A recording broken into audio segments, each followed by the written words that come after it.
Yeah, hello, good morning to us all.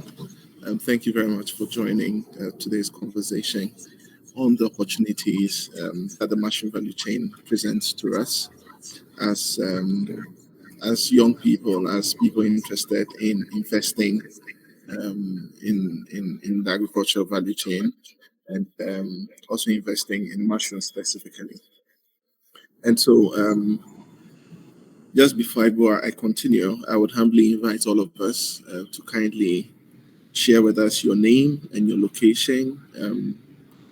We will have real life experiences. We will have two value chain actors sharing their experience, how they started, and how they are going as a business, the opportunities that um, they've um, they have captured and they are making use of, and then the challenges that they are having.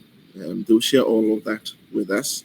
If you have any questions as part of my presentation, kindly leave it in the chat box. We would also share with you some information, some FAQs on the whole value chain. And so, if I'm unable to specifically address your challenges or your questions, that would be an opportunity for you to get your questions answered. Presentation on the mushroom value chain. So, as part of this session, there are some specific things I would want us to address. We should have a goal why we are doing this. And so, a brief outline, we will go through the goals, we will go through a brief introduction. We would know and have a better understanding of why mushrooms is important and what it presents to us, the current state of the mushroom production value chain in Ghana, um, the mushroom production process. And after this event, after this webinar, we seek to discover the business potentials of the mushroom value chain and how to explore it um, with real life experiences from the value chain. We are also going to be looking at actionable opportunities in terms of production, processing, and marketing that should inspire you and I as young people, inspire you as an investor, and to also inspire agripreneurs, as we will call it. And thirdly, which is not listed, use this platform to also get to develop a network of um, businesses in the mushroom value chain, so as we're able to work to better ourselves, to better the whole industry. So, what are mushrooms? I Some will ask, are mushrooms vegetables? Are mushroom fruits? But simple put, mushrooms are fungi. And so they come in different forms, shapes, and sizes. And it's important to mention that there are over 10,000 species of mushrooms currently. And we've known that mushrooms are often harvested in the wild, and so from the forest through grasslands. But in recent times, we are actively cultivating it because we are unable to meet the demand for it. And so clearly there are differences in mushrooms. There not every mushrooms, we cannot eat every mushroom that we see. There are some which are edible and some which are not, which are very poisonous to us that can take away our lives. And so I would also later in the presentation you will know why some mushrooms are poisonous and how to differentiate between them. So yes, we've known that yes, it's harvested from the wild and for food and medicinal purposes, but history tells us that it was first cultivated. Modern day mushroom was first cultivated in China as far back as 680, but in Ghana until 1995 we hadn't done any active work as a country in developing mushrooms or cultivating it. And so government took the very first step in 1995 to help us as Ghanaians to enter into the cultivation of mushrooms. But I believe that yes, it played its part. A lot of people got the knowledge, but the industry did not take off so well. But in 2016, through funding from the European Union, the ProMash project which established the ProMash Center, that's the Mushroom Center in Adenta, came into being from 2016 through to 2020, where a lot of work was done in training and in helping with the introduction of modern technology, in helping us cultivate mushrooms for cultivate mushrooms for consumption and possibly for exports. And so, why mushrooms? Why is it so important for us? I'll take us briefly through the nutritional facts and medicinal value of it. Science is making us understand that mushrooms has up to 20 to 35% of protein, as in the dry mushrooms, which is more than milk and compared to some meat and fish. It is rich in some essential amino acids, which we do not have in cereal-based foods. So the tombal, the banku, the kinke, the millet, we do not have some of these amino acids in there. And so this even also presents an opportunity for us to also get to infuse mushrooms in some of these our diets for our overall well-being. And when it comes to vitamins and minerals, it's also very high in vitamin B2 and some other notable ones. It is low in calorie and has zero impact on your cholesterol. And so it's great for weight management. And I must say that I have a personal experience that it was one of the reasons why I entered into mushroom production. At a point, I was unable to manage my weight, and it started for me as a hobby. That okay, let me do this to help myself manage my weight, reduce my meat intake, reduce my fish intake, and rather see this as a gold mine, as a great business opportunity that I'm sharing with you today. The medicinal value of it, I've mentioned a few already.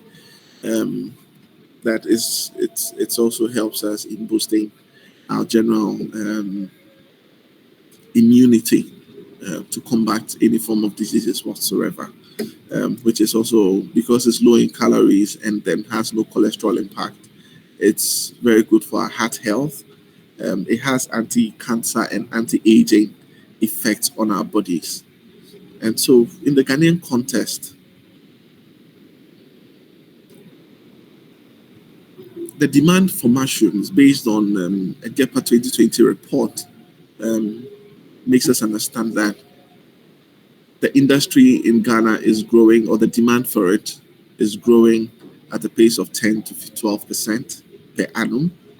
And this is driven by the urban health consciousness of Ghanaians. So a lot of us are now very conscious of our health, what we eat, how we eat, the times that we eat. And so it is driving that growth. And to add to it, it's the cultivation of mushrooms is centered mainly in three regions. That's not to say that other regions are not producing, but it's centered in three regions, mainly in Accra, in the Eastern region, and the Ashanti region. But I'm happy to also say that we have a seasoned mushroom producer in Sunyani who has joined this conversation today. And so we have the capacity to get this production done in all parts of this country. But I'm only asking if it can really be done in the north because of the weather conditions. But then, with the power of technology, it can easily be done. But down south, we have all the conditions that are right for us to be able to produce all year round to meet the increasing demand for mushrooms.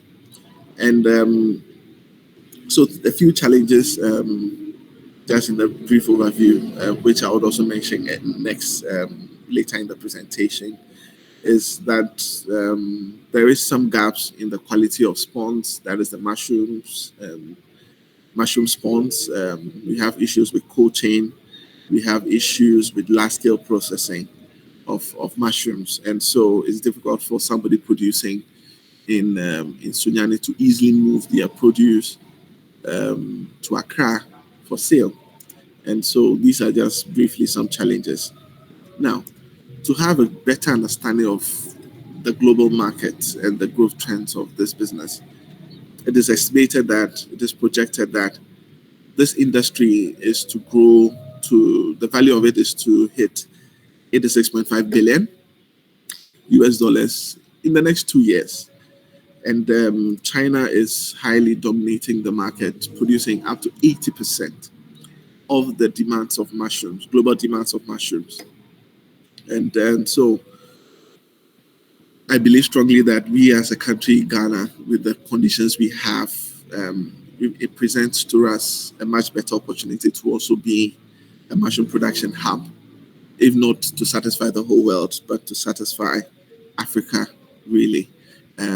I see this as a sustainable. It's sustainable in terms of production. We are using waste we are further processing waste, to produce this, and so it presents to us that great opportunity. Our weather is fine now. As I mentioned, that the market is increasing in this country because of our increasing awareness of the nutritional value of mushrooms, right? And so in Ghana, there are some all forms of mushrooms can be produced here, but for commercial purposes, just a few are being predominantly cultivated. One is foremost is the oyster mushrooms, which is very common and very easy to produce, of which I would encourage most of us to. It's called oyster because of the shape that it has. It has a shell-like shape. It's tasty. It comes in different forms and colors. It comes in white. It comes in gray, pink. I've seen a yellow variety also.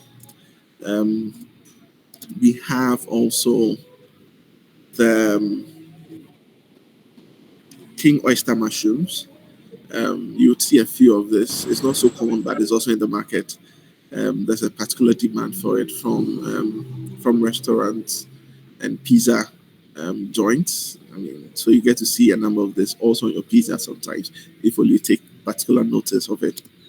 It's called king mushroom because of the stem, the size of the stem.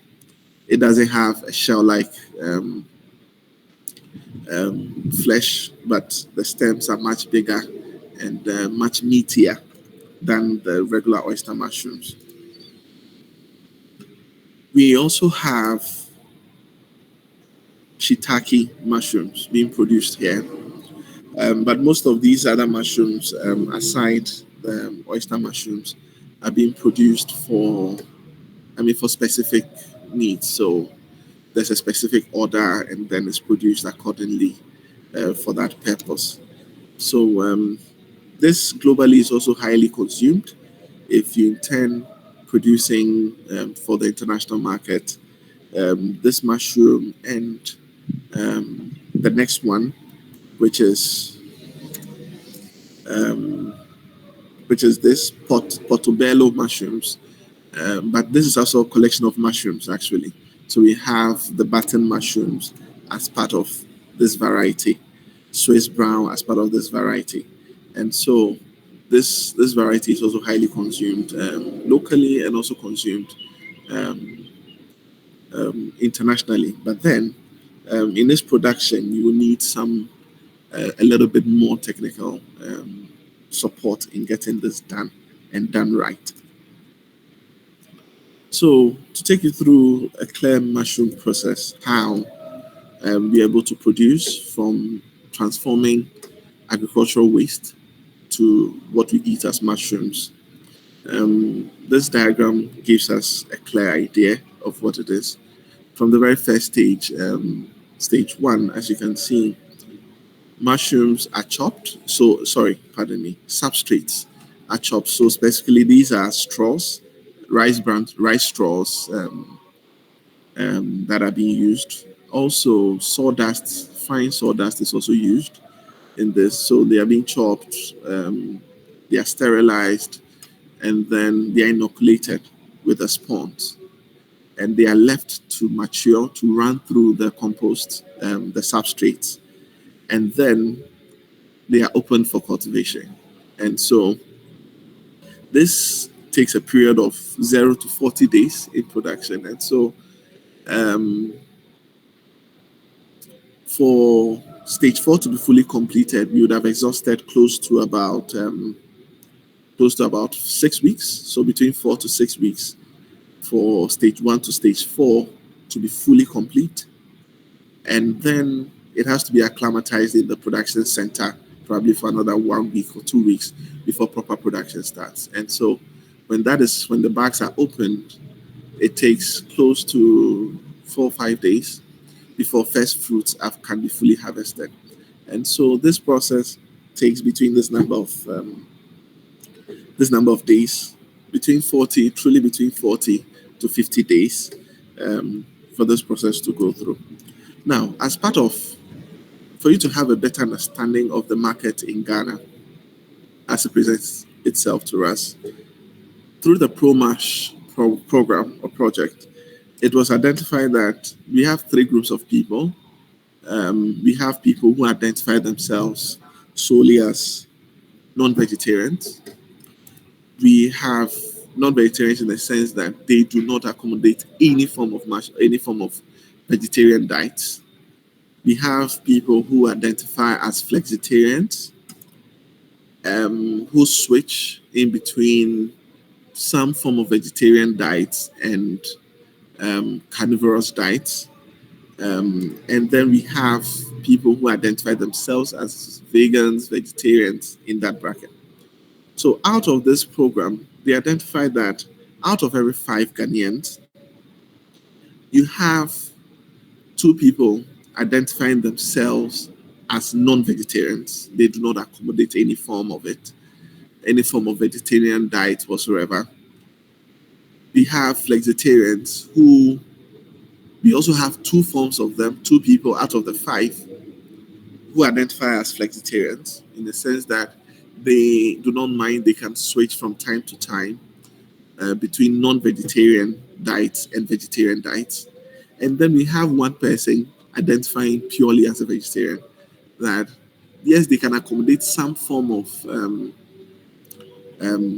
some form of meat products or dairy, but then they are not carnivores. They don't do a lot of carnivorous diets. And so out of every 5 Ghanaians, you have 3 of them who are potential customers for your business. And so if you have 33 million Ghanaians as of now, then we should have close to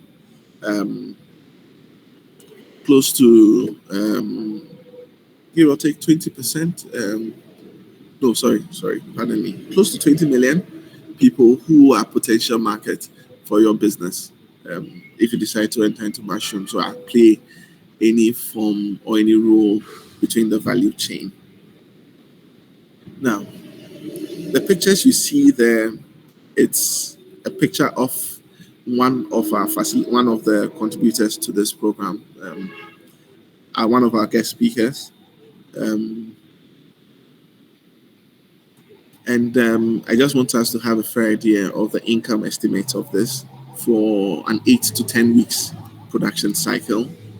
For a farm that produces just 100 bags of mushrooms, compost bags of mushrooms. I don't know if you can see clearly how the compost bags look in the picture, but producing just 100 bags of this compost bag, you're able to generate gross revenue of between 3,600 to 6,000 cedis. That is based on who you are selling to. If you have very high-end clients, then it means that yes, you can sell at very high prices. That can even make you sell more than 6,000 cedis in terms of gross revenue. You have a minimum production facility of just 500 bags.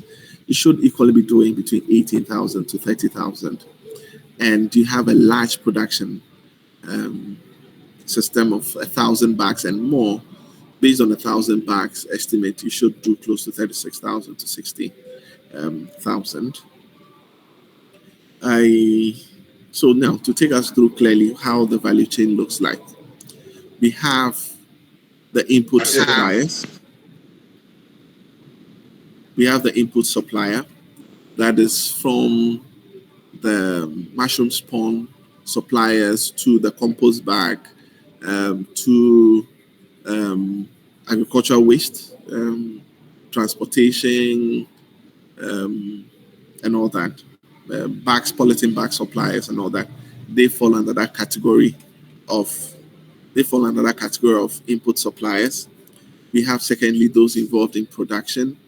This would involve those who are also producing the compost bags, but also those who are into the cropping, that is the real production of mushrooms, so buying the compost bags and then producing mushrooms.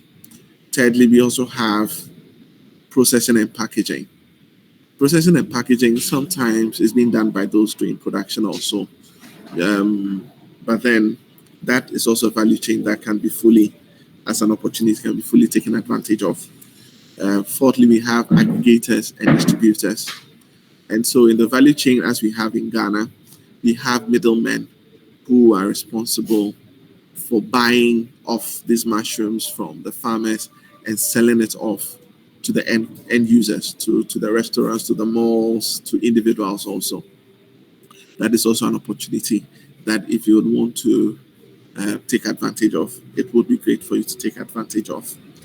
Fifth, we also have wholesalers and retailers. We could mesh them as part of the aggregators. And then we have the end user. That can be you, that can be me. When you visit a restaurant where you buy pizza, you are an end user of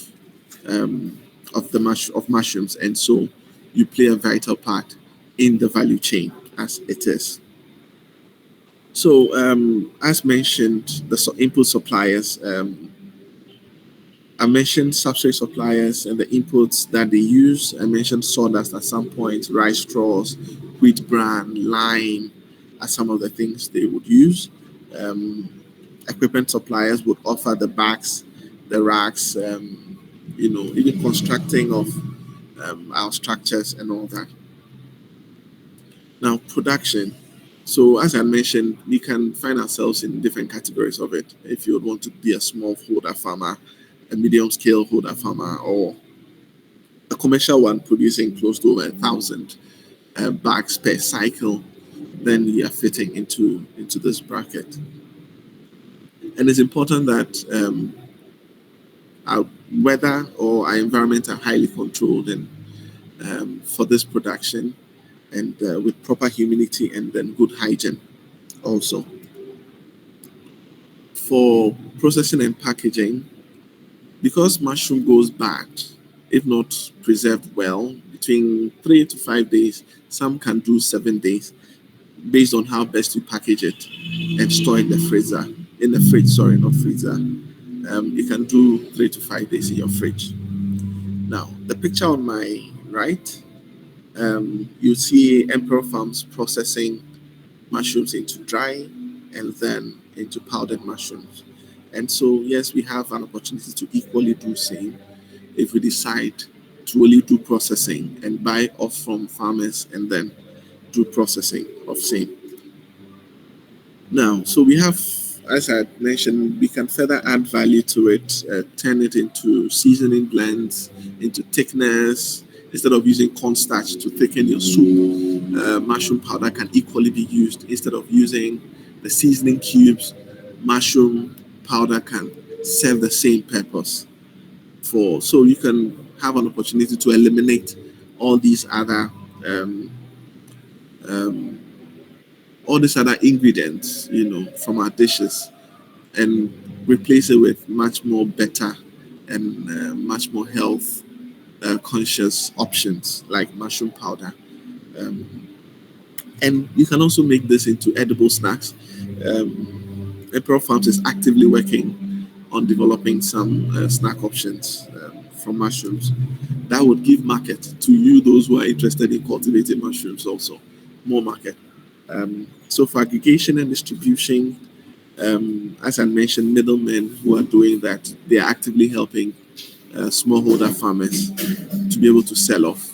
And so You can actually go into this as an aggregator, working with a network of farmers who can constantly supply you fresh mushrooms to also further distribute to your clients. And that is highly going on. I must say that most hotels in Accra, restaurants in Accra, are not buying directly from farmers. They are buying directly from aggregators and wholesalers. And so that presents a good business opportunity for all of us to be able to tap into. Retailers, so a few times you go to a market, you see mushrooms being hawked, um, being sold in our corner shops and our supermarkets also. And so anytime you go to Melcom at some point always has mushrooms. Um, just to mention that I know Palace, Marina Mall all do have some of these things. And so it presents a great opportunity for us. I've mentioned restaurants, I've mentioned hotels, and then caterers. And so people who are actively cooking and selling food can equally use this to enhance their dishes, not leaving out, not leaving out um, Indomie. People prepare Indomie by the roadside in the evenings. Imagine that market that you can pitch your business, pitch your products to them, for them to buy and infuse in their dishes. Um, that would present a good market for you as an individual wanting to enter into mushroom production. And so that that market can truly not be overlooked, you know.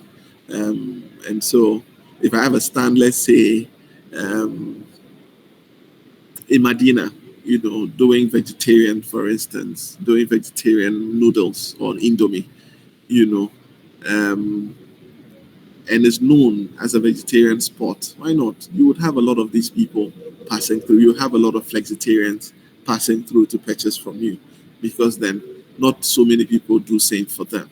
And so that presents a great opportunity for anybody also who would want to cultivate mushrooms. Now, as an end user, we are benefiting from, um, as an end user, we are benefiting from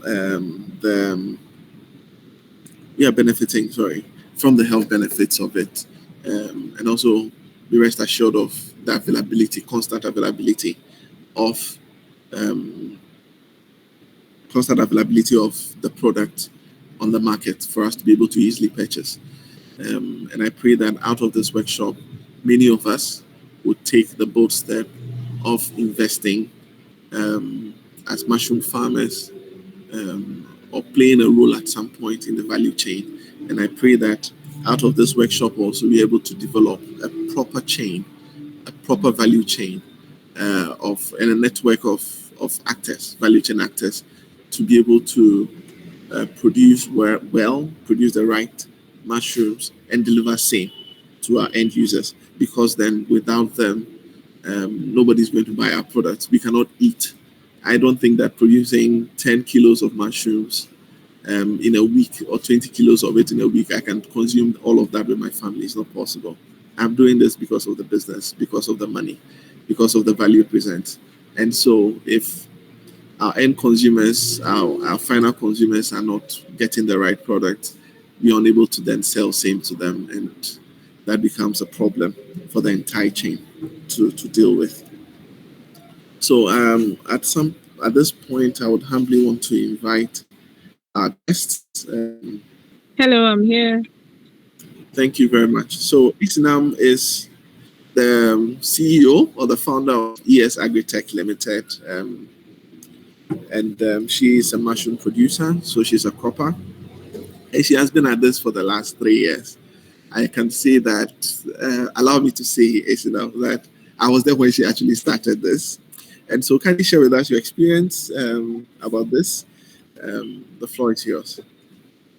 Um, Hello, everybody. Pardon me for the breakages in my voice. I'm coming down with a bit of a cold. Yes, Agritech started as a poultry farm. It went through different stages of vegetable production, cereal production. I still produce vegetables. But when I decided to do mushroom at home in my backyard as a hobby, um, it quickly turned into a business when I realized that there was so much demand. And the little that I was producing, as Selassie said, I couldn't really eat all with my friends and family. So I started selling little by little, and the demand kept increasing. So as demand increased, I expanded the structure. I I included a bit more sophisticated system. Then it went on to a bigger structure that we are introducing more mats, insulating to try and cool the building down. So mushroom farming is quite exciting. Every day is a learning curve. I visit people's farms. I I try to learn as much as possible. As you said, I've been doing the mushroom farm for 3 years now, and every day is a new lesson. With the mushroom farm, it's exciting because the list of possibilities in terms of where you can come into the value chain is numerous. You can start from bag production. You can even be part of the transport system that brings raw materials to the bag producers and also bring bags to the croppers. You can also be the transport for delivering. You can be there's so many aspects of the value chain that you can take advantage of in terms of depending on what your capital is and your availability. So some people do this as a part-time. I recommend that if you're a bagger or a cropper, you want to go into it full time because you can't really take your eye off it. But if you're an aggregator or you are doing value addition, turning it into mushroom cookies or something like that, you can do it part time whilst you're doing other stuff, or you can take it as a full time job. The value chain is huge. The opportunities are varied, and depending on your skill set, your availability, and what your initial capital is, you can enter into the market of mushroom at any point, and you will be fine. And as you're growing and you are gaining more experience, you can add to it or see where you can better fit or else sometimes you have to enter the market through by selling. So if you start selling the mushroom and then you realize that you're gaining enough market and you're not getting enough produce to sell, then you can now enter into the cropping. Some people enter the cropping or the bagging, they go for the trainees, they learn something and then they just go straight at it and they lose money because they haven't really taken time to study the market. They haven't taken time to learn from people who have already done it. They just hear it's good, it's profitable, and then they jump into it. We are hoping that with this training session and the subsequent ones that will come along, you not just jump into the pool of, oh, it's good money, you can easily make money, but you listen to the lessons learned, you uh, you are ready to learn from deconstructing what everybody else has done and also take it slow and easy at your own pace so that you don't crash. I think that's my 2 cents over there. Thank you very much, Asinam. As we've heard from all the value chain actors, we've heard from these two of them. Unfortunately, I wanted to get somebody who is into the production of the compost bags, but unfortunately, I couldn't get any of them. But I believe strongly that the experiences shared by these two actors, in fact, women actors, it will inspire us to greater heights and help us make the final decision to enter into this business. So, moving forward, key challenges and constraints in the business. If we had a cropper, they would have told us that there's actually limited access to quality spawns. For me, challenges presents opportunities to us, and so kindly take note of these challenges as you identify the gaps that is in the value chain and make a decision on where to enter, which aspect to enter, so as you can also benefit from the entire mushroom value chain. So, limited access to quality spawns. In this business, there are times that the major supplier of spawns, which is the CSIR, do not have some available to deliver. If you need some specific quantities, they're unable to deliver. And so that also presents an opportunity for anybody who would want to invest. Um, Inadequate infrastructure, as we mentioned, cold storage, um, and cold chain. So from harvesting to when it gets um, to the final customer or the consumer, you're unable to fully keep it in that chain, in that cold chain system, till it gets to them. And so, yes, quality drops at some point here and there. That presents an opportunity to you also. If you would want to invest in motorbikes, with cold chain systems or with cooler systems that would help us transport these producers from the farmers to the final consumer or to the wholesalers and retailers. That would be great. Then there are quite some financial constraints. Access to credit can never be left out of it. In as much as financial constraints, in as much as it's here as high setup cost, that high setup cost comes about when you decide to highly invest in technology to help you with your production. And so that also holds some people back. But and there are also some regulatory and policy barriers. You do not have a lot of government policies or developmental agencies policies targeted at this industry. A lot of them are targeted at vegetable production, other vegetable production, and cereals, cashew. But we do not have these. We have these policy barriers which are not helping us um, propel the industry. And I think that as part of this program, I saw some policy people in the development space signing up and joining this program. I believe that they would help in their own way um, change the narrative, and help us in advocacy or help us, help this network um, put up a good advocacy program to enhance mushroom production in the country and getting donor agencies, the developmental agencies, government to also look at us to some point, look at us to some extent. And so low adoption of innovative cultivation methods. As Priscilla mentioned, that there are times in the year that you do not have a lot of mushrooms on the market, but people are still producing, yes. But we do not have it because a lot of our farmers who are in high temperature zones, when temperature rises, they're unable to produce because of high temperatures, right?